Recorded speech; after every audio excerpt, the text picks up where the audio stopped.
It's recording now. Okay. Okay. Gracias. Bien. Gracias. Do you have a question? Sure. Or as you want.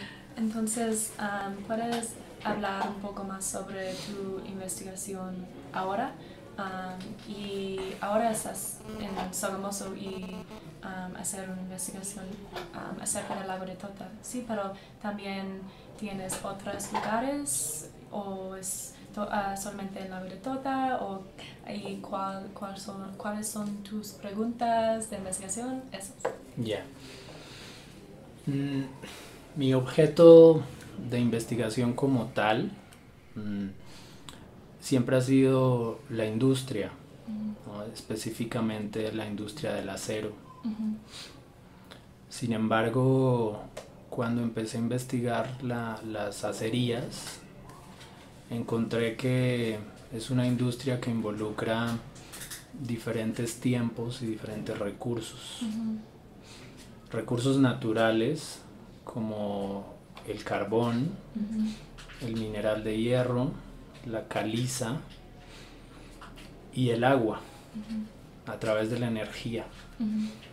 Entonces, cuando empecé a investigar las industrias, me di cuenta que en los 50s en América Latina, cuando se crean las primeras industrias pesadas, como políticas de industrialización que intentaban copiar los modelos de desarrollo europeos, encuentro que en los lugares donde se crean las industrias hay políticas de desarrollo detrás que buscaban no solo un bienestar económico, sino intentar trasplantar o traspolar modelos foráneos, anglosajones, europeos, a una realidad latinoamericana totalmente distinta. Ese es el problema del desarrollo en América Latina. Fueron políticas que no tuvieron en cuenta las realidades locales.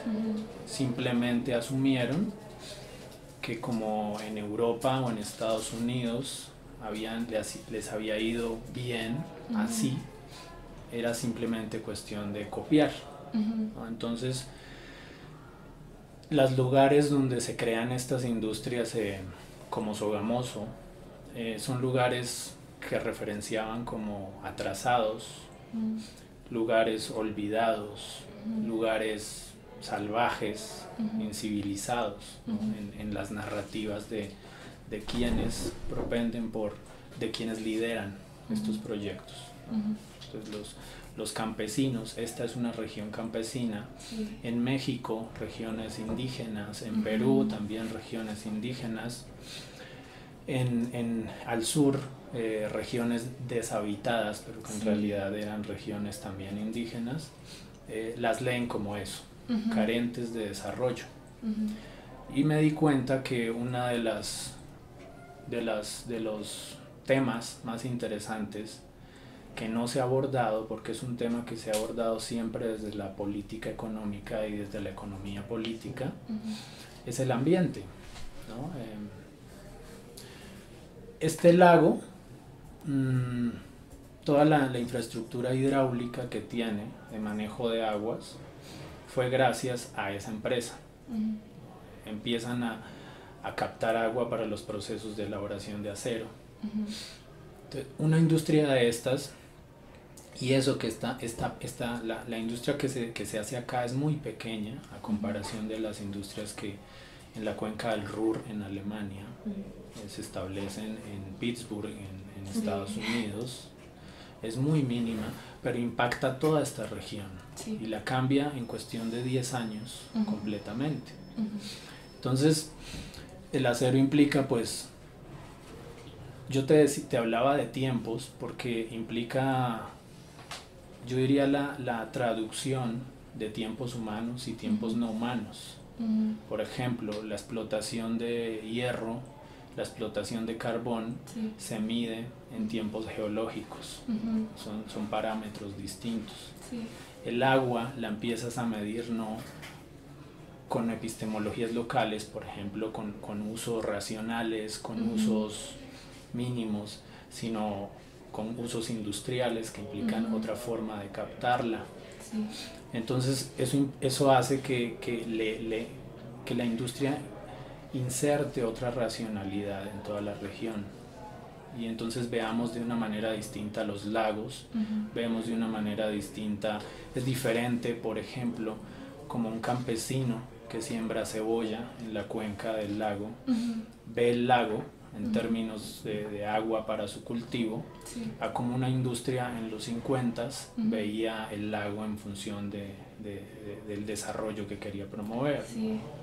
Aquí en Sogamoso, un economista canadiense que trabajó en el Departamento de Estado,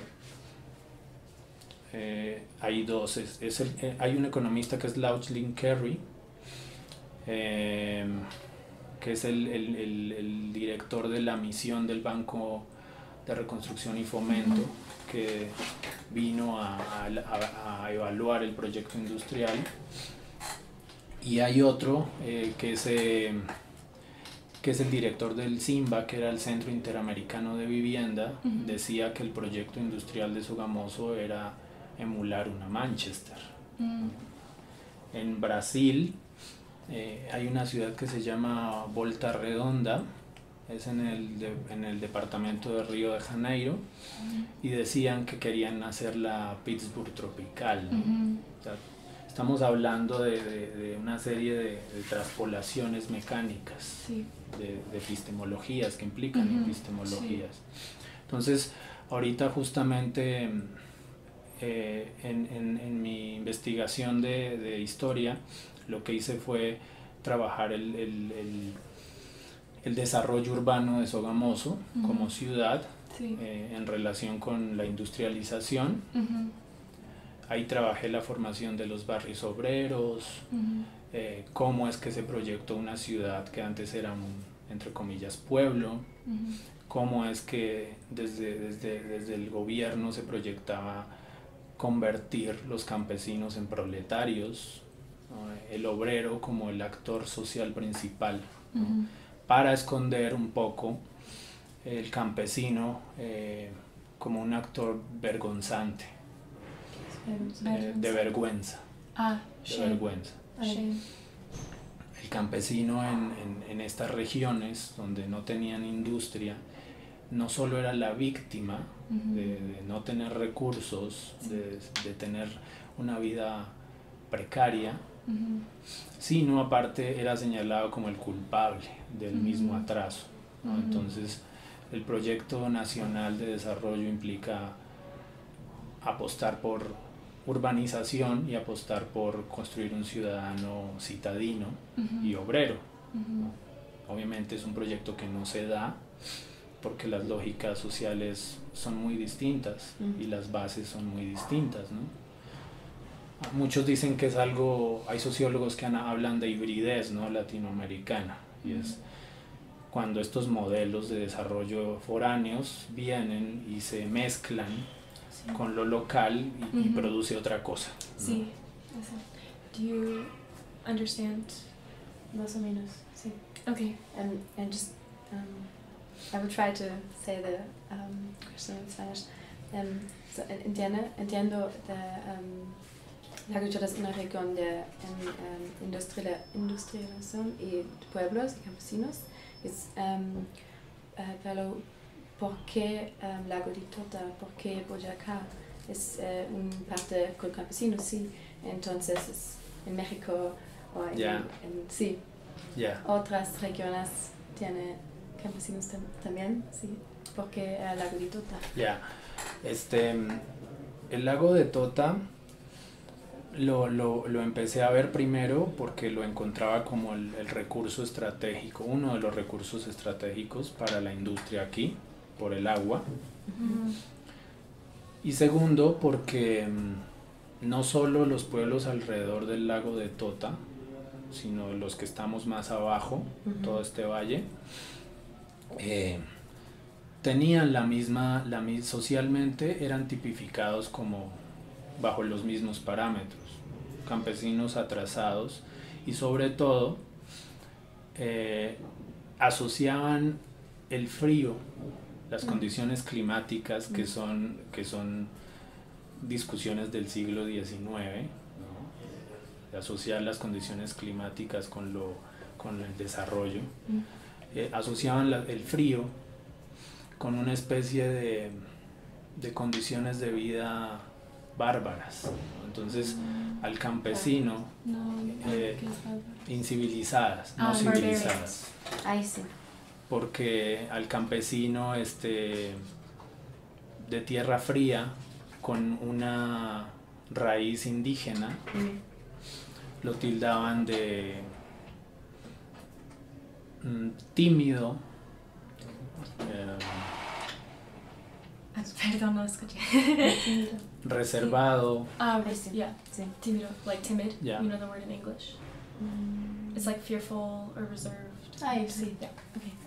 Entonces las condiciones ambientales se unen conforme producen los individuos que viven ahí. Entonces el lago de Tota para mí fue una forma de hacer una crítica a cómo, no solo como recurso natural, sino también como determinante social, ha sido una región que siempre se ha leído en función del atraso, ¿no? Y en función del atraso, y las únicas respuestas que un territorio tiene cuando se lee atrasado son desarrollarlo. Entonces las únicas acciones que se le han hecho al lago en función de su desarrollo han ido acabándolo paradójicamente, ¿no? Porque todas las acciones van encaminadas en explotarlo como recurso, y esa explotación nunca ha contemplado un uso racional como un ser no humano, ¿no? Sino simplemente aprovecharlo en términos de lo que nos pueda dar. Entonces tienes problemáticas como por ejemplo una agricultura intensiva, ¿no? Donde puedes pensar que la gente gana mucho dinero con su cultivo, pero son procesos que contaminan el lago, el uso de venenos, de plaguicidas, hacen que ese lago y esa región, por ejemplo, tenga índices de cáncer muy grandes, creo que cáncer de estómago, sumado a falta de políticas de educación, ¿no? Los índices de alcoholismo son enormes, la violencia intrafamiliar es enorme, y eso hace que toda la cuenca se lea en función de eso, de lo atrasado, lo incivilizado, lo conflictivo, y haga muy difícil aprovechar el lago como un recurso bajo otros modelos de turismo quizás sostenible, ¿no? Porque si llega un turista allá va a percibir este conflicto, y solo hay pequeños nichos donde el lago se muestra de otra forma, Playa Blanca, la zona de los hoteles, ¿no? Con el turismo gastronómico, por ejemplo, pero la trucha, pero ¿qué hay detrás de los cultivos de trucha en el lago y cómo lo están contaminando, ¿no? Mucho. Entonces son sujetos que están explotando el lago y no le están regresando nada al lago en términos de reparación, ¿no? So, do you have questions? When you have one, I have to think about one first. Okay. I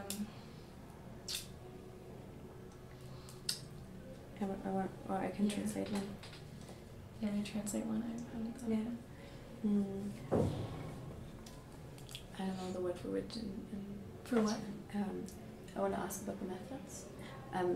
Which methods or like, could you say maybe more about how your studies here in the fourth? You said it's 4 to 5 months here in Sogamoso, and we'll start like now. Can you maybe say about how you're gonna work, or like with which methods, or in a team, or? Entrevistas, observaciones. Yo siempre no me gustan las entrevistas estructuradas, no me gustan las encuestas. Hago etnografía, me parece que la etnografía es un recurso muy importante. Y veo la etnografía no como un instrumento de la antropología. La etnografía puede estar al mismo nivel de la antropología. Sí. Una de las cosas que quizás pueden ser críticas es que la antropología fue una ciencia colonial. La antropología sirvió para colonizar a través de la etnografía, ¿no? Y a través de la etnología, ¿no? Entonces, si como investigadores primero nos posicionamos críticamente frente a nuestras tradiciones, nuestras disciplinas, podemos en primer lugar deconstruir los métodos, que es muy interesante. Que tú no llegues a una universidad a que te digan o que te den la fórmula de cómo investigar, sino que críticamente en campo te des cuenta cuáles son las mejores maneras para investigar. O sea, yo creo que en términos de métodos, una de las cosas más interesantes es que el campo es el que te dicta los tiempos, las dinámicas, lo que puedes hacer o no puedes hacer, lo que puedes preguntar o no puedes preguntar, y la empatía, ¿no? Si eres empático con las personas de ahí, sobre todo qué te interpelan. Una de las cosas que yo más valoro no es tanto contar lo que me dicen los demás, sino también incluir cómo me siento yo frente a lo que me dicen y cómo me siento yo como investigador estando ahí. O sea, es un lugar que me repudia, es un lugar que me gusta, es un lugar que me parece bonito, es un lugar que me parece feo, ¿no? Cómo me trata la gente, yo cómo los trato, qué aprendí, y me parece que en ese sentido los métodos cambian y son fluidos, ¿no? No es un libro que yo saco y les digo 50 preguntas y ellos me dicen sí o no. Y justo a la hora de hacer campo, etnografía, hago autoetnografía sobre todo también, entrevistas no estructuradas. Muchas veces mi trabajo de campo acá ha sido, no sé si ustedes conocen, pero acá se toma mucho alcohol. Entonces, la gitana es mucho. Las tiendas son una especie de institución social, porque en las tiendas cierras negocios, conoces un amor, haces enemigos o haces amigos, y todo se da en función del alcohol, ¿no? Y mi trabajo de campo a veces me tocaba hacerlo en tiendas, y era muy interesante. Uno salía un poco borracho, pero era muy interesante porque no me gusta ser el antropólogo que está con la libreta y con el señor ahí, porque es muy... Yo me sentiría mal si alguien llega a preguntarme sobre mi vida y saca una libreta y empieza a mirarme así como frío, porque es el ojo sobre todo del experto. Yo creo que uno de los problemas en la antropología y en general en la ciencia, en las disciplinas que hacen campo, como la geografía, la historia generalmente se queda en los archivos, lamentablemente, pero en esas disciplinas donde se sale al campo, una de las cosas que yo creo que debemos tener en cuenta es que no debemos posicionarnos como expertos, por más que seamos leídos como foráneos. O sea, no podemos evitar que nos lean de otra forma por nuestro color de piel, por nuestros ojos, por nuestra forma de hablar, porque no manejamos sus términos. Pero muchas veces eso ya eso crea una barrera entre nosotros y las personas. Entonces, yo generalmente lo que hago es todo de memoria, hago eso, Sí. Y llevo un diario que lo escribo en las noches, ya cuando estoy en mi casa, o en audios, empiezo a contarme las cosas. Sí, sí, sí. Una de las cosas que me parecen más interesantes de la etnografía es que no es una cuestión del recuerdo, como es quizás la historia con los documentos. Sí. Yo puedo hacer una etnografía hoy de nuestro encuentro, sí. y la escribo, y puedo escribir otra etnografía en 10 años. Sí. Y va a ser igual de valioso en términos de análisis social. Sí. Va a ser distinto, pero no hay un criterio que me diga que la etnografía que haga hoy va a ser más verídica que la etnografía que yo haga 10 años después, recordando esto. Entonces, sí me parece que en términos de métodos hay que quitarnos el ojo de expertos.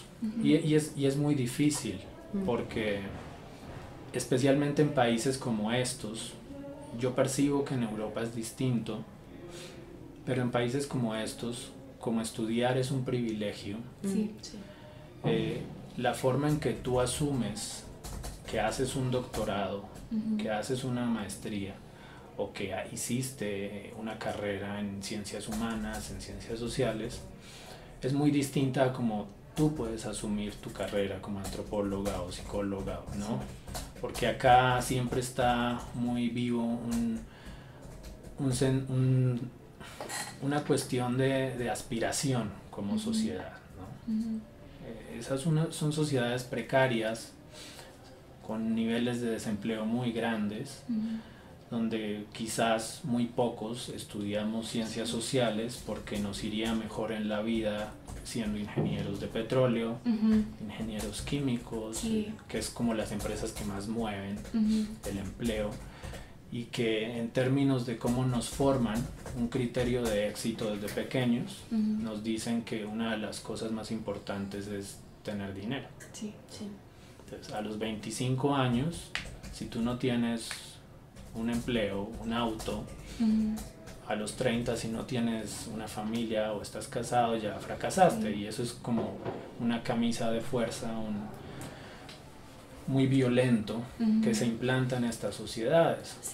Entonces yo noto que los privilegiados que logramos hacer una maestría, un doctorado en universidades latinoamericanas, en estas sociedades, nos cuesta mucho sacarnos esa idea del experto como una persona reconocida, una especie de reconocimiento social.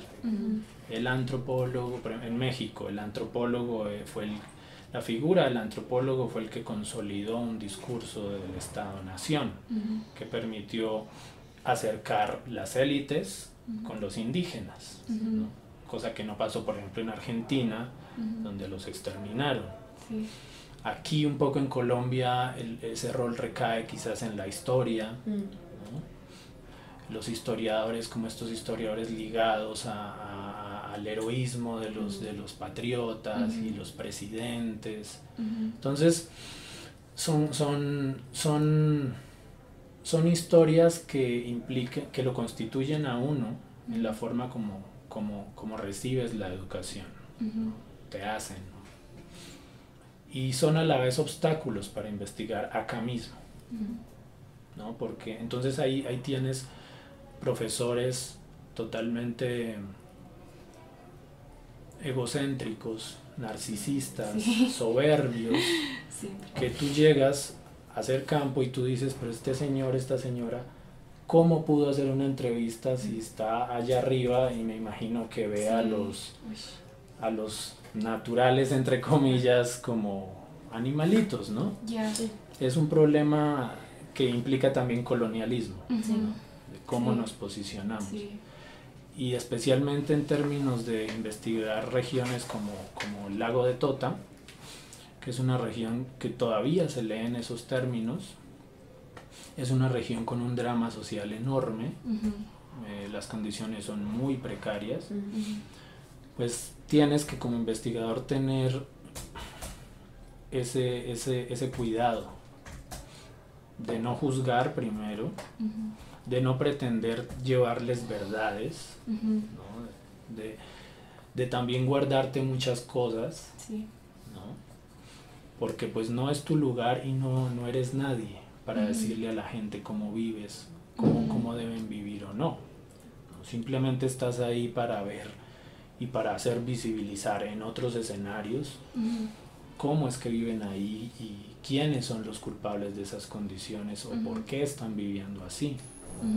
Entonces, en términos de métodos, no me gusta nada de lo elaborado ni lo de los libros, sino ir. O sea, yo generalmente cuando voy a una región que no conozco, simplemente me voy como un visitante unos días y veo, y no me gusta decir que soy investigador.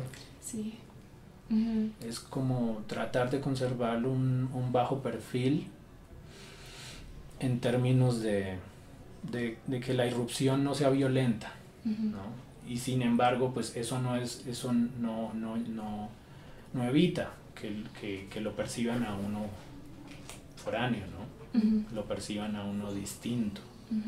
Y yo creo que un concepto general y clave en todas las ciencias sociales es el problema de la diferencia, ¿no?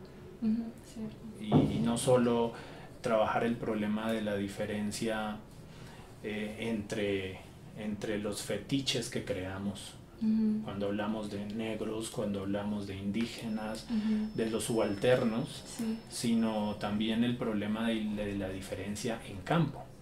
Y es decir, que yo como antropólogo o yo como geógrafo voy a escribir sobre la diferencia, pero yo estoy encarnando también un criterio de diferencia, ¿no? Porque pues son personas que perciben la academia de una forma, son personas que quizás tú dices soy profesor y para ellos el ser profesor implica un respeto, es una persona educada, no sé, todas esas cosas que intervienen ahí, que hacen que esa sea tu diferencia, nuestra diferencia, ¿no?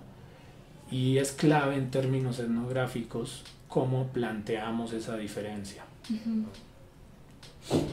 En la Escuela de los Estudios Subalternos en India, no sé si la conocen, Guha y todos estos historiadores, Rajanit Guha, son una serie de historiadores de la época postcolonial india. ¿Tú conoces Spivak? Spivak, Sí, Spivak similar. Es otra generación. Ay, sí. ¿Ya? Es un poquito más nuevo. Contemporáneo. ¿Ya? Sí. Es muy interesante. Spivak dice, puede hablar el subalterno, ¿no? O sea, introduce esa noción.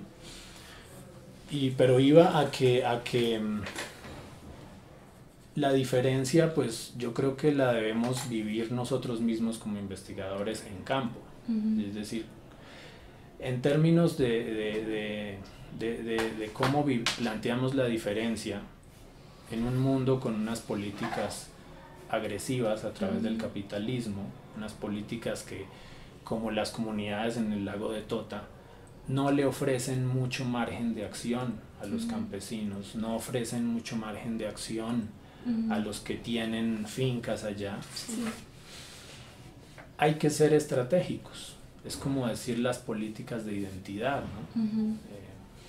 Cuando un gobierno, especialmente los latinoamericanos, que tienen población afro, empiezan a formular políticas de identidad en función de, entre comillas, beneficiar a los indígenas, beneficiar a las comunidades negras, estas comunidades, en medio de su olvido, en medio de la violencia de sus territorios, el único recurso que tienen es jugar estratégicamente con esas políticas, no rechazarlas. Algunos académicos en la India apuestan por eso, a que lo único que nos queda es ser estratégicos y utilizar la política en nuestro favor. Valernos de algún pedacito, ¿no? Porque no podemos hacer más. Ya la época de las armas pasó, ya, y vimos que no dio resultado. Entonces,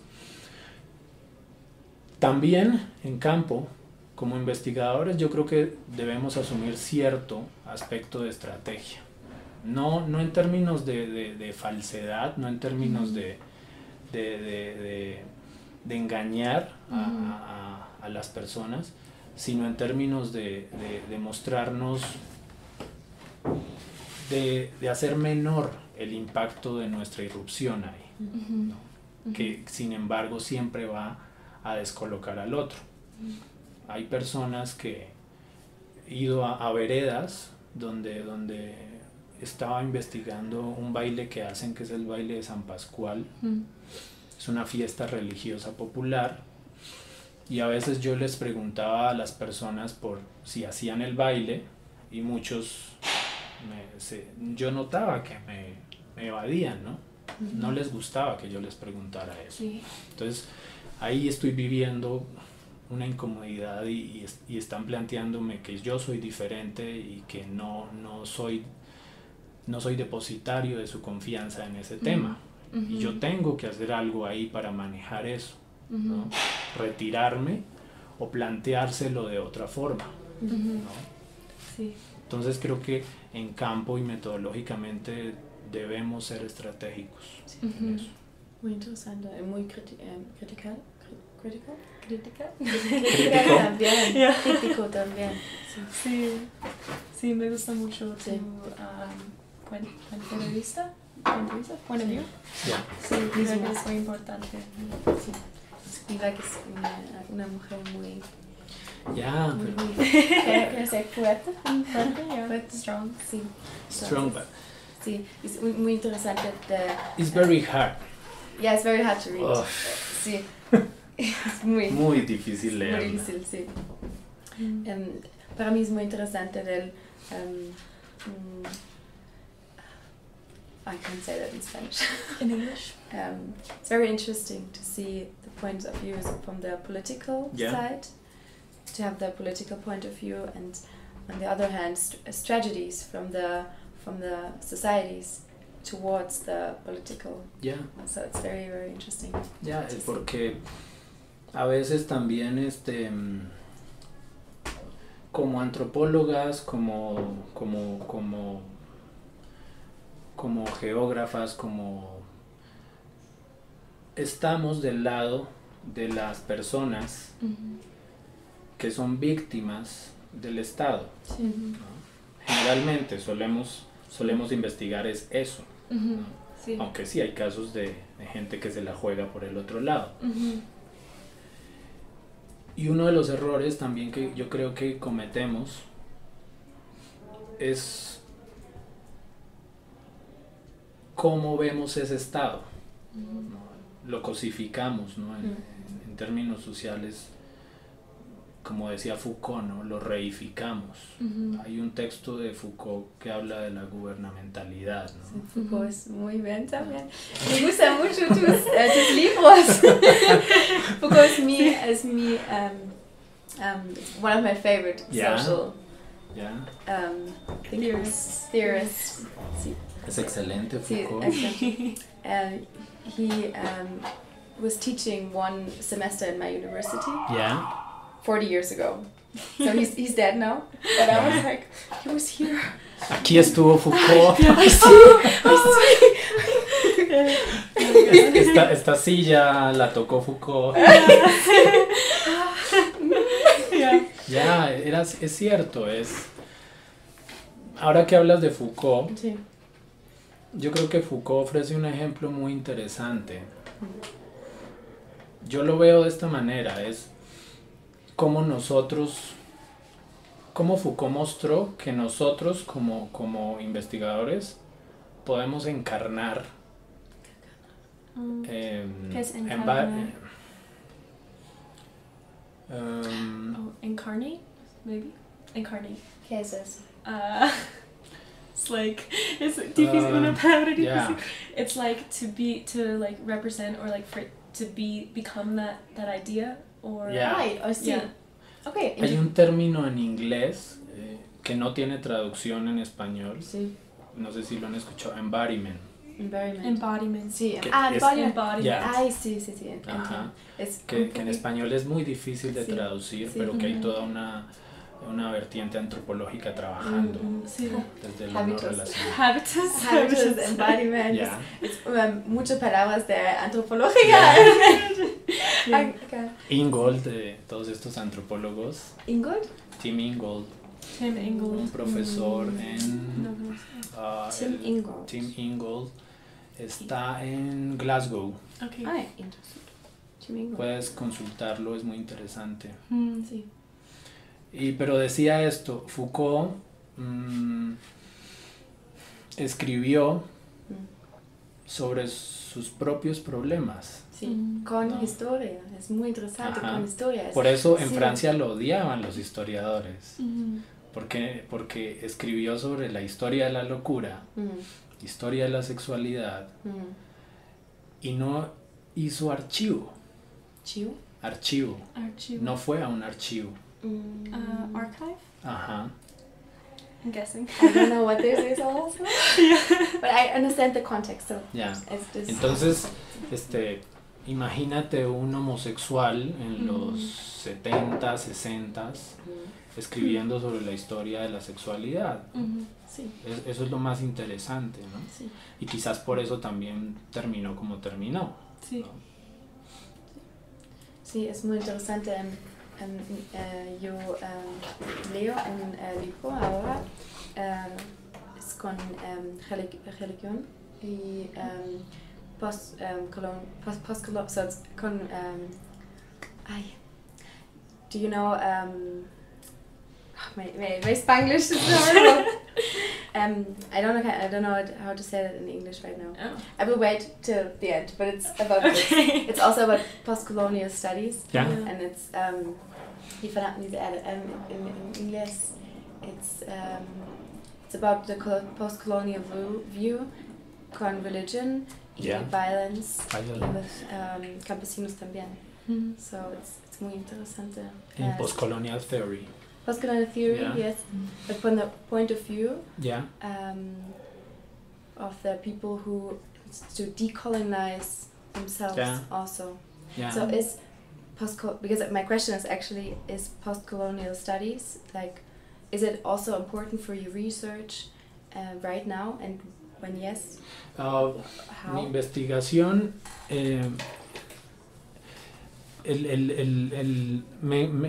entré primero a los estudios postcoloniales, pero en el camino que he llevado la investigación me he acercado más a lo decolonial, ¿no? Que es una vertiente más latinoamericana Sí. y una vertiente con otros elementos críticos.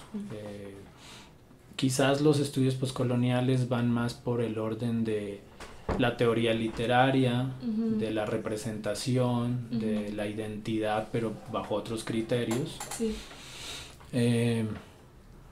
Una de las cosas que también encuentra uno en algunos autores, autoras de la teoría postcolonial, es que desde Europa hay una herida todavía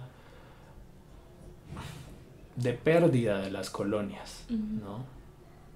Porque eso interpela el poderío de Europa geopolíticamente.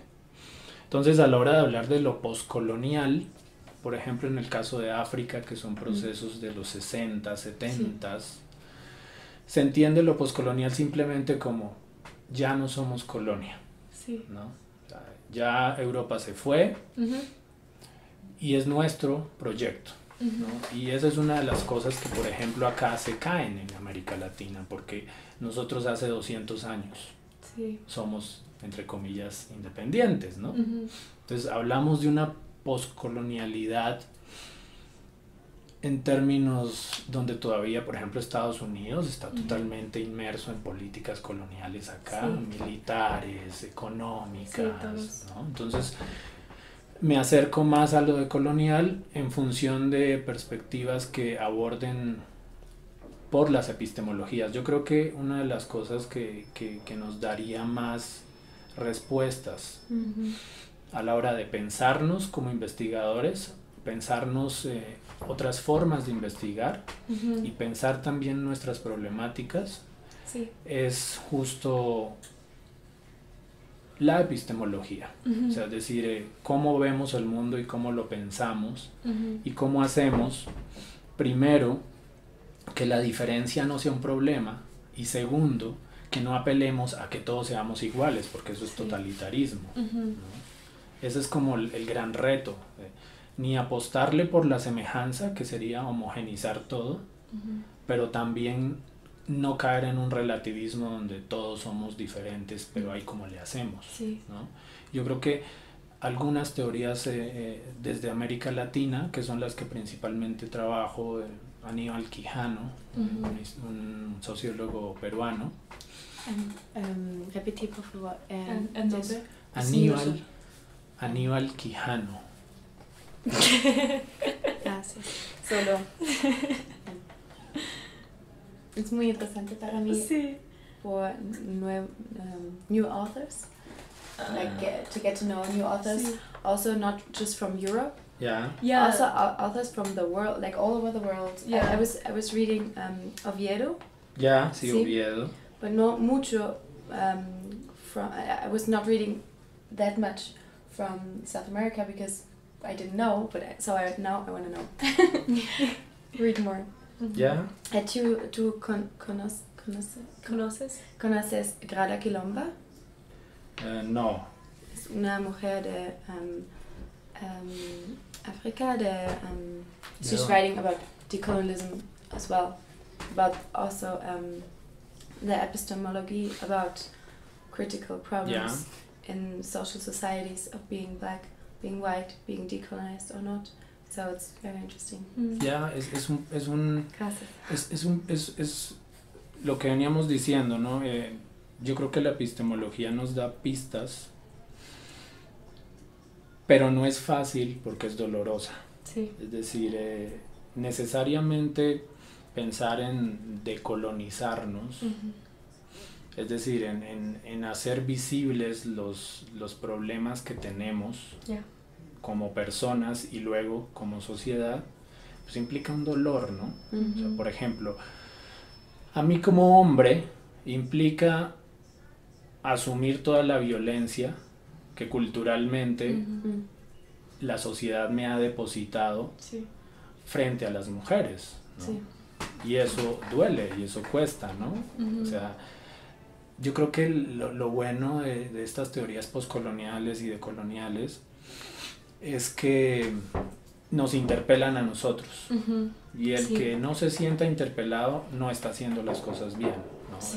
Porque yo puedo leerme 4 libros, pero si yo sigo tratando a mi novia de una forma machista, pues no estoy haciendo nada, ¿no? O sea, yo creo que ese es un plus de estas teorías. Y lo otro es que epistémicamente tiene la gran facilidad de abrirnos el mundo, de que el mundo no se reduce a Europa y Estados Unidos, ¿no? Y no solo no se reduce, sino que reconocemos que tenemos todavía un margen de acción desde otras latitudes que no son ni Europa ni Estados Unidos, que no es ni las universidades de Europa ni las universidades de Estados Unidos, y que podemos tener proyectos de investigación muy buenos, con calidad, que no recurran y apelen a las epistemologías occidentales. Hay un antropólogo haitiano que yo leo mucho, que es ay, se me fue el nombre. El de transformaciones globales. ¿Es nuevo o un poquito más viejo? No, es que no sé por qué me quedé con los indios y estoy pensando en Chatterjee. ¿Un hombre o un hombre? Es un hombre. ¿Un hombre? Bueno, ahorita te lo digo. Sí.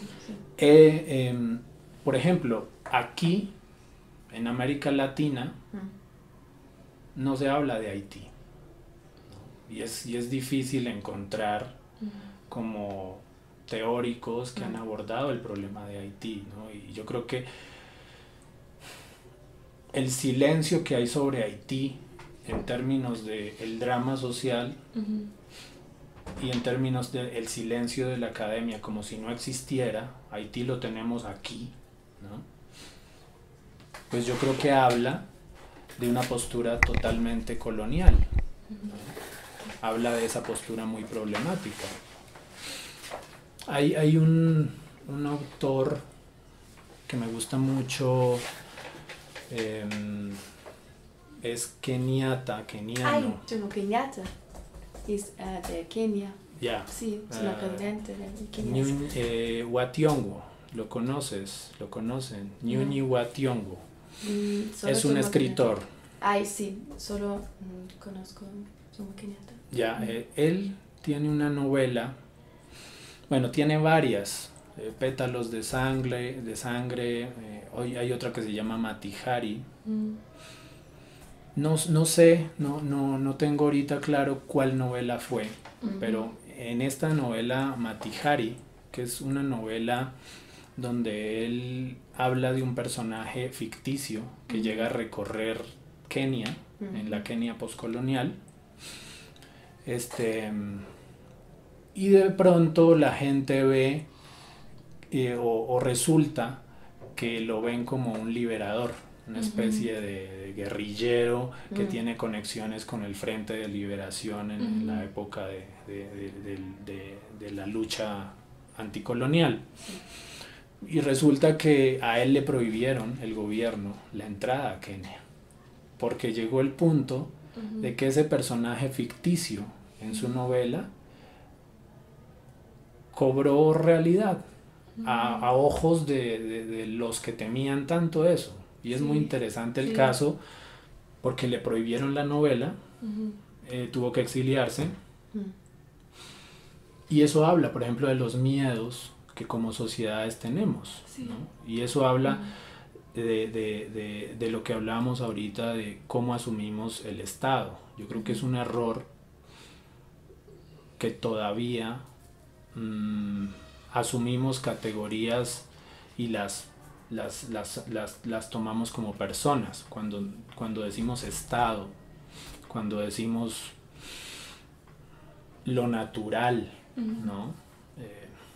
Yo creo que el Estado lo encarnamos todos, ¿no? Obviamente desde un lado unos tenemos más acción, o desde otro lado, o desde otros lados uno tenemos menos acción, ¿no?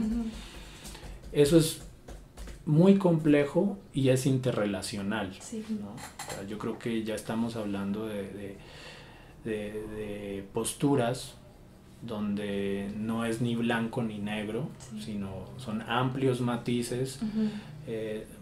Podemos como actores sociales ubicarnos en muchos lados y vivir de distintas formas desde cada uno de esos lados, ¿no? Yo puedo ser un privilegiado acá, pero voy a otro pueblo a 20 kilómetros y allá sí puedo ser objeto de unas problemáticas más duras que me hacen, ¿no? Por ejemplo, viviendo en Ciudad de México, o sea, yo puedo acá vivir bien, pero Ciudad de México es una ciudad muy costosa, entonces allá estoy interpelándome de una manera diferente que como puedo vivir acá, ¿no? Sí. Entonces, yo creo que en la investigación, especialmente en referencia al lago, en referencia a los bosques, en referencia a las selvas, en referencia a todo esto, hay dos cosas fundamentales que uno recoge de todo esto. Primero es que, partiendo de lo epistémico, uno puede ver que la naturaleza no es distinta a la cultura. Hay que eliminar eso. No podemos todavía estar hablando de que la cultura va por acá y la naturaleza por acá, porque eso permite justo deshumanizar y desnaturalizar por un lado, desnaturalizarnos como seres humanos, ¿no? Decir, el humano es naturaleza, y el humano es cultura, y por eso yo soy superior a la naturaleza. Y por el otro lado, desculturizar la naturaleza y creer que porque no es cultura es menos, y hay que aprovecharla como una cosa, ¿no? Entonces, eso yo creo que es un problema epistémico, cómo pensamos la naturaleza, y sobre todo cómo pensar la naturaleza desde escenarios que no son los escenarios hegemónicos en el mundo, que no es Canadá, que no es Estados Unidos, que no es Europa Occidental, ¿no? Que son los que imponen una matriz moderna de explotación con el capitalismo. Sí, y eso es muy profundo, eso epistemológico, que los humanos son mejores de la naturaleza, y cómo crees que podemos cambiar eso. Eso, como es problemas, yo creo que como son problemas epistemológicos, son problemas que uno trata a largo plazo, ¿no? Y ahí la clave es la educación, ¿no? La clave es la educación de cómo desde pequeños, y cómo en las academias y en los colegios asumimos la naturaleza, desde la misma presencia, no ni siquiera hay que llevarnos los niños pequeños a un lago donde al lado haya una torre petrolera, ¿no? Es desde la misma presencia en la cotidianidad, es decir, qué elementos naturales, entre comillas, identificamos que tenemos en nuestro entorno, y cómo los tratamos y cómo los referimos, ¿no? ¿No? Generalmente los elementos, entre comillas, naturales que tenemos en nuestro entorno son exposesiones, ¿no? Si tengo una planta, si tengo esa planta y la riego todos los días, y sí, yo estoy siendo, entre comillas, responsable con la planta porque la estoy cuidando, pero es mi posesión. No la estoy viendo en términos epistemológicos como un ser vivo, sino la estoy viendo es como posesión. Entonces, por eso digo que es una cuestión de largo plazo y muy difícil, porque implica pensar de otro modo, y eso implica cuestionar el capitalismo, que nos dice que la única forma de acercarnos a las cosas es poseerlas, ¿no? Y ahí es otra cosa muy interesante, porque dentro de las teorías poscoloniales, especialmente dentro de las teorías decoloniales, a pesar de analizar que el vínculo colonial es muy profundo y muy dañino, y que el capitalismo lo hemos interiorizado, todavía hay márgenes para construir relaciones, interrelaciones, no mediadas por relaciones estrictamente capitalistas. Por ejemplo, el lago y toda la cuenca del lago de Tota es un territorio donde yo me atrevo a asegurar todavía perviven, a pesar de los tiempos, formas de interrelación solidarias y de reciprocidad, ¿no? Los convites campesinos, que tú me prestas me das papa y yo te devuelvo el almuerzo, y que entre vecinos se ayudan.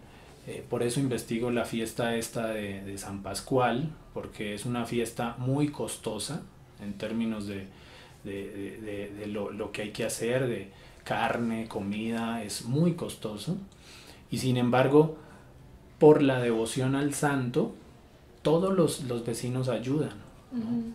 Y si el que ofrece la fiesta no puede, le dan, ¿no? Entonces, eso hace ver que todavía hay formas de relacionarnos que hacen frente al capitalismo y que permiten no ver todo como propiedad, ¿no?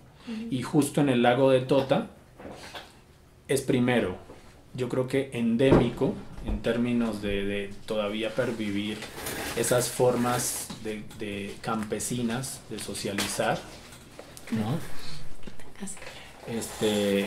Y todavía en países como en regiones como América Latina, en África, a pesar de la violencia que nos impactó el colonialismo, yo creo que nos impacta el colonialismo, yo creo que todavía tenemos esas formas de actuar, ¿no? El problema es que epistemológicamente está la matriz moderna occidental que nos dice que eso es subdesarrollado, ¿no? Que nos están diciendo que no, que tú no debes ser así, ¿no? Que debes buscar la utilidad, ¿no? Y yo creo que ahí está la responsabilidad, lo que yo les decía de la educación, es decir, cómo visibilizas que esas conductas no son atraso, no son atávicas, no son malas, sino que son esperanza para vivir y ver el mundo de otra forma. Y justo es también interpelar cómo vemos otras academias, ¿no? Yo soy muy crítico porque he conocido unas experiencias, por ejemplo, de personas que vienen de Europa a investigar cosas en Colombia, y cuando uno habla con ellas es como esta especie de práctica académica extractiva. Sí. Vengo, hago y me voy y allá escribo, sí. Y cuando tú lees lo que escribieron tú dices, no entendiste, sí. ¿Por qué estuviste acá? ¿No? Sí. Porque es reproducir esas mismas formas extractivas que siempre ha tenido Europa sobre África y sobre América Latina, ¿no? Que son formas muy utilitarias, ¿no? Y que, por ejemplo, no ven las cosas como las que estamos hablando, ¿no? No ven la reciprocidad, no ven la solidaridad. Yo creo que hay un margen, y por eso cuando tú me decías que se puede hacer, lo que yo podría ver es, si hay un margen, es difícil, sobre todo por las políticas educativas en estos países, ¿no? Las élites en América Latina, los que gobiernan, los que hacen las políticas públicas, todavía son las mismas élites que van y se educan en Harvard, ¿no? Todavía son las mismas élites que se educan en el London School of Economics, ¿no? Ellos no estudian en 2 o 3 universidades de élites aquí que tienen profesores de esos lados, ¿no? Sí. Y son redes de conocimiento que aparte implican redes de investigación, pero aparte también implican redes de cómo es que le están diciendo al mundo que se deben hacer las cosas, ¿no? En Perú me parece muy conocido y icónico el caso del expresidente Toledo, ¿no? Que es un indígena educado en Harvard, y todo lo que se construye en torno a este es indígena, pero como es educado en Harvard sí puede servir, ¿no? Sí. Entonces ese es el problema, o sea, por eso yo lo veo tan difícil, porque no estamos haciendo nada a través de las políticas públicas de educación, pero aparte nosotros como académicos, como investigadores e investigadoras, no estamos cuestionando eso, ¿no? Todavía sentimos vergüenza, sentimos pena. ¿Qué es pena? Kind of like shame also. Yeah. Oh, okay. Todavía sentimos eso, si decimos no vengo de Harvard, no vengo de Oxford, no vengo de... Y sobre todo, si compites en un empleo, obviamente llevas las de perder acá. O sea, estamos hablando que hay una matriz completa que articula toda esa red de conocimiento, de investigación, de inversión, detrás de todo eso de inversión. O sea, las formas, los recursos con los cuales investigamos los que estudiamos en América Latina son muy distintas de los recursos que pueden bajarse de los estados en Francia, en Alemania, donde te pagan viáticos, donde puedes tener llegar a un pueblo y pagar un buen hotel, ¿no? O sea, son diferentes, ¿no? Porque primero acá no son recursos precarios, estás sujeto a articularte a alguna red local, y si no, pues la investigación se torna aún más difícil, ¿no? Entonces yo creo que es cuestión de, es lo que tú me decías, me preguntabas, es muy difícil, pero hay un espacio todavía para trabajar eso. La otra cosa que yo le veo a eso es que desde la academia aquí en América Latina se han consolidado políticas de investigación productivistas. Entonces, el poco dinero en investigación, primero, no se va a las ciencias sociales, se va a las, entre comillas, ciencias duras, porque están apuntadas a que si yo le invierto $1, me debes retribuir 3 o 4, ¿no? Y eso implica ese criterio de cientificidad que vemos en el conocimiento, y es decir, que lo científico ayuda para desarrollar, y como las ciencias sociales son otro campo de enunciación, pues generalmente las políticas públicas ven las ciencias sociales como lo incómodo antes, ¿no? Antes como los críticos, ¿no? Y lo que no retribuye. Entonces ese es otro problema, y es epistemológicamente cómo estamos viendo el conocimiento. O sea, porque no podemos reducir el conocimiento a un criterio utilitario, ¿no? Que el conocimiento sirva para... Bueno, pero ¿sirve para qué? El problema es ese, ¿no? ¿Para qué va a servir mi investigación, o para qué va a servir la investigación de un biólogo? Es algo relativo, pero no es relativo en términos de que en las políticas se apuntan por direccionar la investigación en un sentido particular, y está dejando a otros fuera. Y ese direccionamiento que las políticas públicas dan en estos países van enfocadas directamente con ese criterio que estamos hablando, de utilidad, un criterio netamente articulado con la producción capitalista, ¿no? Entonces la investigación ahí pues se erige en un círculo vicioso, ¿no?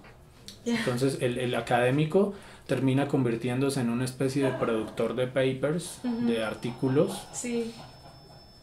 y uno dice, bueno, y ¿no? Entonces a ti te pagan por escribir 6 papers al año, y ya con eso la academia está diciendo, eso es lo que hacemos nosotros. En Europa quizás la academia está un poco más articulada con las políticas del Estado, ¿no? En América Latina el problema es que lo poco que está articulado va en función de ese criterio utilitario. Entonces, las investigaciones que no logramos articular a políticas públicas quedan en un anaquel, ¿no? Quedan en una biblioteca, y nadie las va a consultar porque a nadie le interesan. Ese es un gran problema. Entonces yo creo que cuando estábamos hablando del conocimiento y de lo epistemológico, eso nos lleva a plantearnos la naturaleza de la academia como una institución capitalista. ¿No? Para mí sí. Es muy problemático eso, y es monstruoso. Yo lo veo monstruoso porque es una institución que como te forma como psicóloga, te forma como historiadora, te forma como médica. Al formarte, tú interiorizas una cantidad de conductas y una cantidad de posicionamientos ante la sociedad que no te das cuenta, pero estás validando justo esas posiciones y criterios de utilidad, ¿no? Entonces, por eso es que me parece una institución monstruosa en ese sentido, ¿no? Porque no solo te forman esos términos, sino que nos convence de que lo que estamos haciendo es lo mejor, ¿no? Entonces, por eso es que yo creo que nos hace falta estudiar en todos los países, tanto de Europa Occidental como en los países, entre comillas, de ese mal llamado tercer mundo, ¿cuál es el rol de los académicos? Ujú. Desde un punto de vista psicológico, desde un punto de vista psicoanalítico, desde un punto de vista antropológico, o sea, ¿qué están haciendo los académicos en ciencias sociales y humanidades Sí. ahí? ¿Cómo? No tanto cómo son como sujetos sociales, sino cuál es su labor literal en todo este entramado, Ujú. ¿no? Porque a veces pues estamos construyendo, no sé, castillos en el aire, como decimos acá, ¿no? Estamos construyendo estamos haciendo de nuestros objetos de investigación nuestras propias justificaciones a lo que no queremos ver, Ujú. ¿no? A lo que no queremos, a lo que nos incomoda. Ujú. Yo creo que el principal motivo que debería mover la investigación sería la incomodidad que nos genere una situación. Ujú. O sea, y por eso digo que la investigación tiene que ser dolorosa, ¿no? Sí. Dolorosa en términos de sentirse, Ujú. ¿no? Porque pues si construimos entre comillas ese objeto afuera de nosotros, Ujú. yo soy el sujeto de conocimiento y mi objeto está afuera, pues estamos haciendo es una especie de simulación. Sí. Estamos simulando y obviamente simular es muy benéfico porque en esa especie de simulación hay dinero de por medio y yo puedo sobrevivir como investigador y yo puedo tener un nombre y yo puedo tener fama y yo puedo ser reconocido. Ahora, alguien que construye esa fama y ese reconocimiento así con un objeto exterior, pues es alguien que no se ha interpelado a sí mismo, no ha experimentado eso que estamos hablando nosotros, ¿no? Y es esa incomodidad. Sí, hay muy pocos, quizás habrían muy pocos en la academia que estarían dispuestos y dispuestas a vivir esa incomodidad, pero yo creo que sin esa incomodidad pues la academia no se interpela a sí misma. Y es como esa especie de engranaje dentro de los estados-nación, dentro de las políticas, que hace que todo se mantenga otra vez así, ¿no? ¿Qué es engranaje? Engranaje, una rueda. No sé la traducción exacta. I don't know. It's like complicado. Una polea. No entiendo esa palabra. Espera, busco un sinónimo. Ay, tú tienes un solo.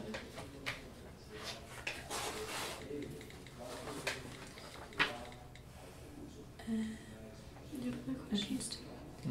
Es que sería como una rueda, gear o... Rueda. I know this word. I recognize it. Rueda. Bueno, es la academia en este sentido sería como en que estamos hablando de no experimentar.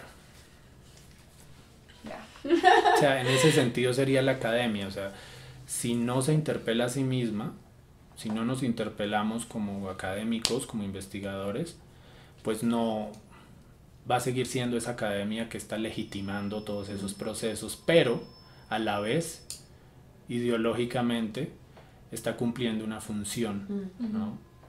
Algo que es claro también es que es muy problemático que dentro de la academia aspiremos a hacer investigación y descuidemos la educación, ¿no? Es decir, quizás hay muy buenos investigadores, hay muy buenas investigadoras, pero pésimos profesores y pésimas profesoras. Pueden resucitar a Foucault y puedes ir completamente feliz a un seminario con Foucault y llegas y te das cuenta que su clase es un desastre, ¿no? Foucault no era así, ¿no? Pero entonces tú encuentras ese contraste en la academia, ¿no? De que tú lees un autor, una autora, y dices, no, esto está fenomenal lo que dice, y vas a una clase con esta persona y tú dices, la clase es un desastre, ¿no? Y ahí está reflejada una realidad que es muy problemática para la academia, y es que las pocas formas de retribución en que un académico puede darle a la sociedad, además de su investigación, es formar a otros. Y si no tienes los elementos para formar, si no tienes los vínculos empáticos para llevártelas con tus estudiantes, pues no estás retribuyendo en todo, ¿no? Sí. Y aquí en América Latina también percibo justo eso, la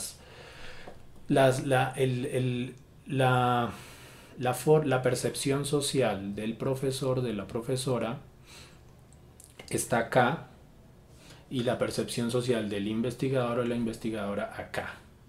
Entonces, todos aspiran a consolidarse como investigador, y los que están acá no están dispuestos a ser profesores. Sí.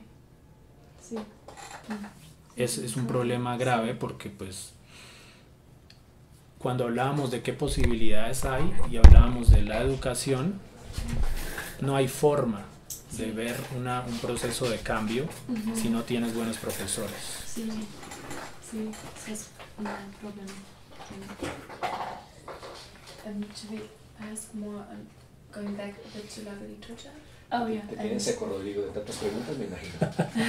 Está bien, todo está muy bien. Sí, todo es muy interesante para nosotros, los antropólogos, pero también necesitamos trabajar un poco. Entonces, do you want to ask?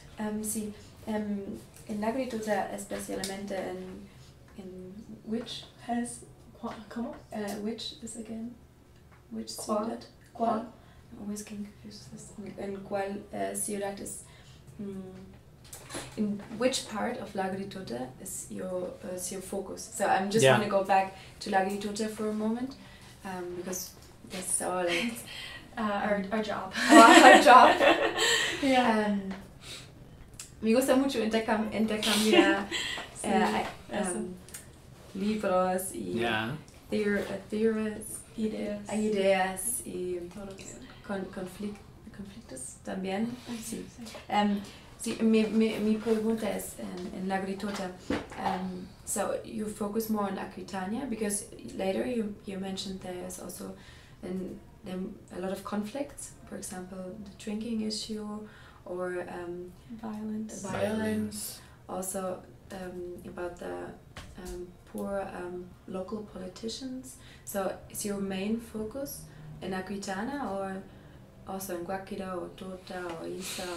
Yo creo que Aquitania es el pueblo más grande de toda la cuenca,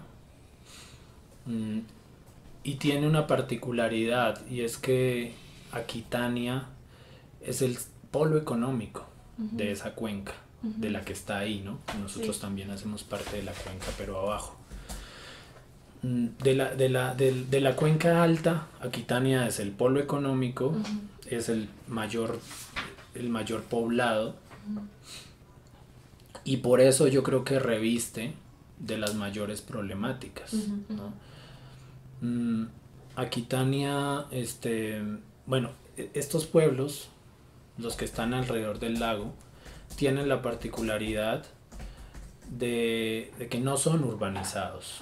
Quizás Aquitania es el que tiene el centro más consolidado, pero los procesos productivos y mucha de la población se encuentra dispersa en las veredas, ¿no? Es población rural, ¿no?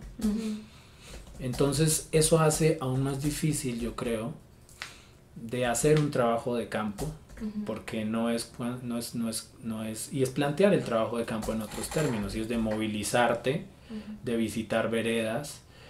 Y cuando hablas de focos o de nodos, ¿cuál es tu foco ahí?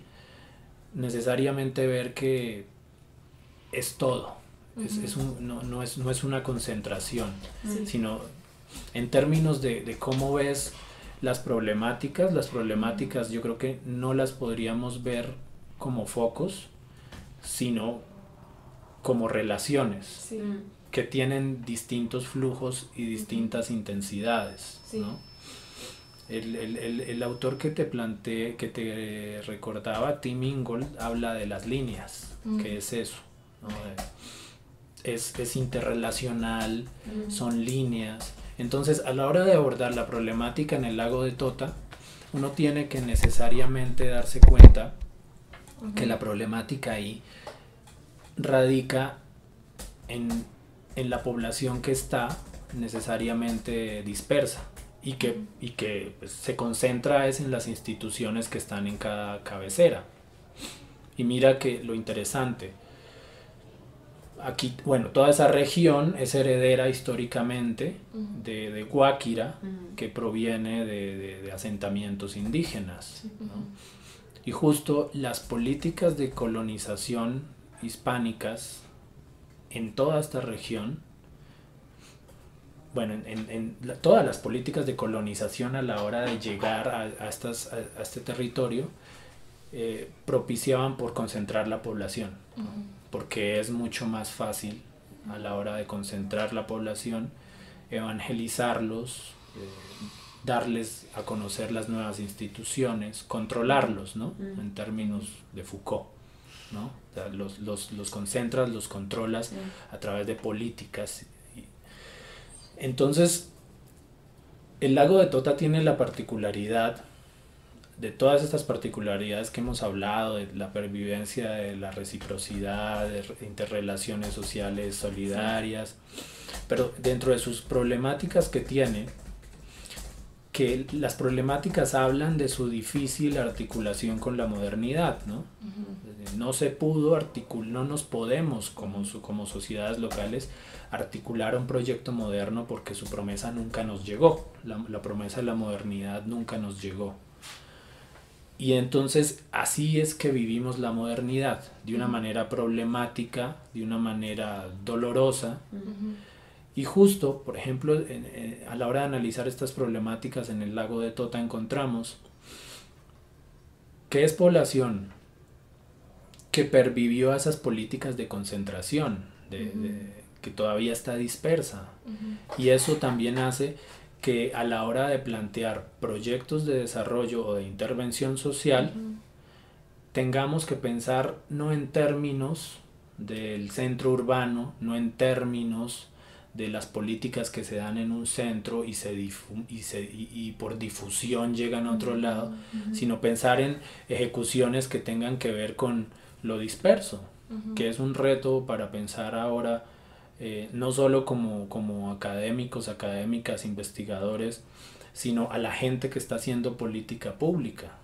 Es que no puede ser que la psicóloga, que la médica, que el alcalde, la alcaldesa, la única interrelación que tengan con comunidades que están dispersas es que ellas vengan al centro a ver si les pueden solucionar los problemas. Yo creo que eso también tiene que ver con cómo desde el Estado se plantean políticas participativas que acerquen la población en términos de su interrelación con los recursos, pero que no implique que ellos tengan que ir a pedir, ¿no?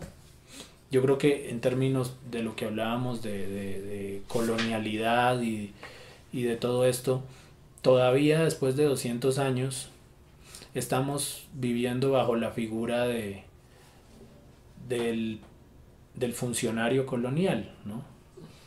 Que llega, se asienta en un lugar y es el centro que da órdenes y controla, ¿no? Y a la población le toca antes ir, y no solo obedecer, sino ir a que le digan qué hacer, ¿no? Yo creo que una cosa interesante sería cómo podemos pensar la administración política de los territorios de otra manera, ¿no? Una de las... Hay otro sociólogo que te escribía ahí en tu libreta, que es colombiano, ya se murió, Orlando Falsborda. Orlando Falsborda.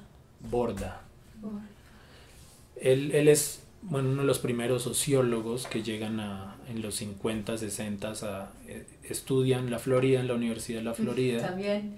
Y llega, y tú lees los primeros trabajos y es eso, ¿no? Cómo modernizar al campesino atrasado. Pero ya cuando adquiere una madurez Falsborda, él murió ya muy viejito, no me acuerdo de cuánto, pero pues ya era crítico de todo eso. Y sus últimos trabajos, él murió creo que en el 2012, pero los últimos trabajos de Falsborda acá justo apelaban a la necesidad que tiene Colombia, y yo creo que la necesidad que tiene todos los países que fueron colonizados, de replantear hasta su misma estructura territorial. No podemos, todavía hoy los departamentos conservan los patrones de ordenamiento territorial del dominio español acá, de hace más de 200 años, ¿no? O sea, también es hora de pensarnos cómo es que podemos reestructurar los territorios a partir de formas más funcionales para nosotros, de acceder de atacar las problemáticas sociales, ¿no? Sí. O sea, yo creo que en toda América Latina todavía conservamos esos rasgos y no nos atrevemos a pensar el ordenamiento territorial de otra forma. Y no es que nos olvidemos, no es que sea una omisión, es que a las élites les conviene eso, ¿no? Las élites simplemente no tuvieron que construir un proyecto de dominación nuevo, porque simplemente se instauran en el poder y lo que hacen es seguir funcionando de esa manera, con sus lógicas, pero pues no son muy distantes de la dominación colonial, ¿no? Entonces yo creo que el lago de Tota también ofrece esa perspectiva de pensar una regionalización. Y otra cosa muy interesante es que la regionalización debe estar pensada también en función de cuerpos no humanos como el lago, ¿no? O sea, el lago de Tota en su administración, o sea, se me ocurre que el centro de administración de la región del lago de Tota debería recaer en una autoridad que regule todo el lago, ¿no? Cuando hablamos del lago no estamos hablando solo del lago como tal, estamos hablando de la cuenca, ¿no? Una autoridad que mire cuál es el manejo que se le está haciendo al páramo arriba, desde donde baja el agua, cuál es el manejo que se le está dando la gente que vive dispersa, que es mucha, en todas esas quebradas, en todos esos ríos que alimentan el lago, y cuál es el manejo que se le está dando ya al lago como tal, con el agua que por ejemplo se le saca de la industria y de los casi 500,000 de personas que se alimentan de esas aguas, ¿no? Porque aquí la política está, por más que haya una institución llamada Corpo Boyacá que no sirve para mucho, pero la política todavía la direccionan desde los mismos intereses que están afincados en cada pueblo. Aquitania, Tota, Isa, Sogamoso, Cuitiba, ¿no? Ahí es que se están construyendo todas esas políticas en función de intereses particulares, y hace que el lago se segmente, porque Corpo Boyacá, que es como esas instituciones autónomas regionales, pues lo que hacen es simplemente tienen una visión del lago como lo que nosotros decíamos, como cosa. Entonces son instituciones que para lo único que sirven es para bajar recursos, justificar que están haciendo mucho, y ver el lago como eso, como una cosa, como el lago donde se le pueden sembrar truchas, como el lago donde se le puede establecer la cota de inundación, pero son criterios muy técnicos, ¿no? O sea, eso también está llamado a una reforma de esas instituciones, que curiosamente son instituciones ambientales que no tienen ni idea de una visión integral ambiental, ¿no? Son abogados, con el respeto de los abogados, pero no saben nada de otra visión de lo ambiental. Son burócratas que están administrando unos recursos, pero no conocen nada de lo que los ponen a administrar. Y ese es otro de los grandes problemas de la modernidad, es decir, la especialización y el conocimiento de unas pocas profesiones en función de lo que pueden hacer para mantener las cosas tal cual, ¿no? Entonces, son muy útiles los abogados, son muy útiles los economistas. Tienes economistas administrando ministerios de salud, y uno dice, bueno, ¿no? Tienes abogados conduciendo corporaciones regionales ambientales. Tú dices, bueno, ¿y qué hace acá esta gente? No, yo estoy administrando, yo estoy, ¿no? O sea, y si le preguntas por el conocimiento específico de la institución, dicen, para eso hay un comité técnico. Entonces uno diría, bueno, no, ese comité técnico no es el que debería ser responsable directo de las políticas, sino alguien ajeno. Obviamente, porque hay unas profesiones y hay unos actores sociales que son los responsables de hacer que esa política se dé de esa forma. Sí. Do you have any more questions right now? I'm just trying to keep up. No, I don't. I have a question to your impact of your study.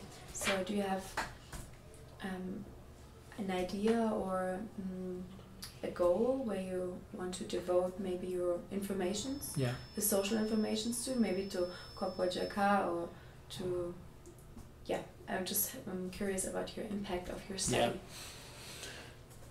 Ese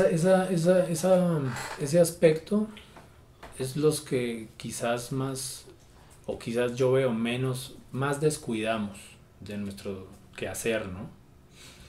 Porque como... No entendí.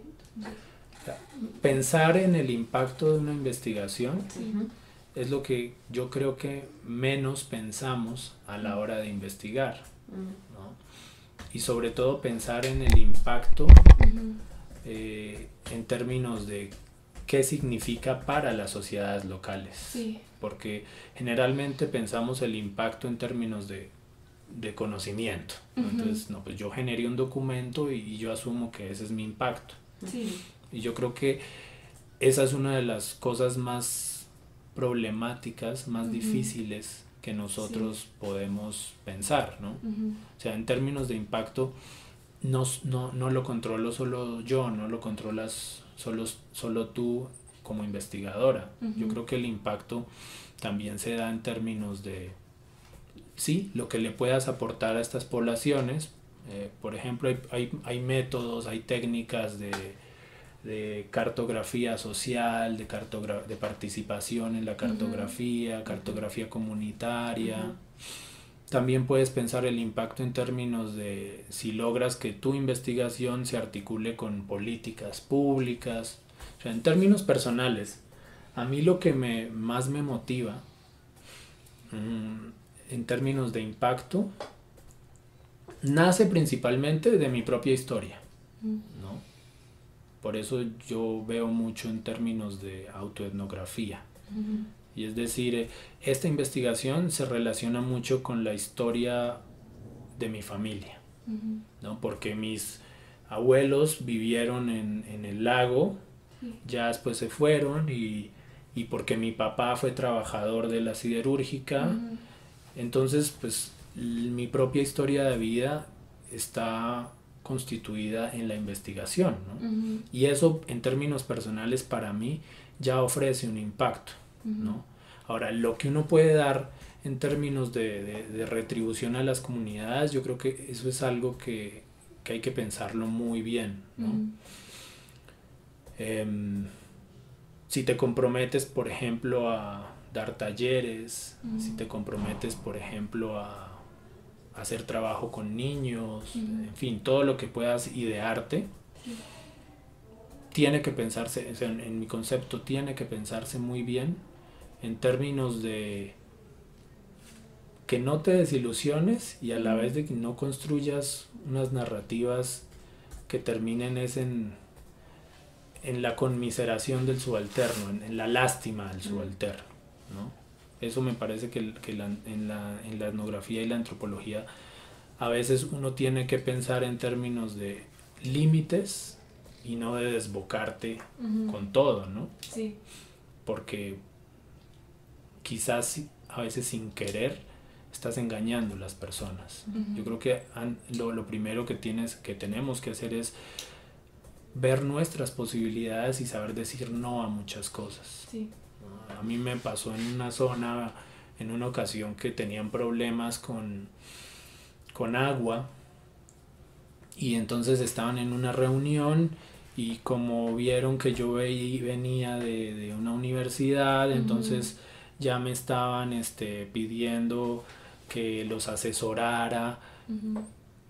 Yo puedo como investigador ver y decir, bueno, ya encontré la forma de meterme, pero pues yo tengo que ser sincero y decirles, ustedes lo que necesitan es una persona con conocimientos en leyes y yo no tengo esos conocimientos, ¿no? Sí. O sea, yo me acuerdo que esa vez les dije, máximo lo que yo puedo hacer es, les escribo las cartas, se las redacto, o quizás hasta les contacto con un abogado, con alguien, pero más allá yo creo que es responsabilidad de uno decir no, y por más de que las personas en estos ámbitos locales piensen que uno lo sabe todo, es responsabilidad de uno hacer ver que uno no lo sabe todo, ¿no? Porque si no, ahí pasas al engaño, y eso sí que es reprobable. Sí, sí. Have any more questions? Ahora, No tampoco. ¿mucho? Sí. Sí, muchas gracias. No, Muchas gracias a gracias. ustedes. Sí. Muy bien. Sí. Me gustó mucho hablar con ustedes. Sí, gracias. Hablas mucho y no hablamos mucho, pero sí, fue muy interesante.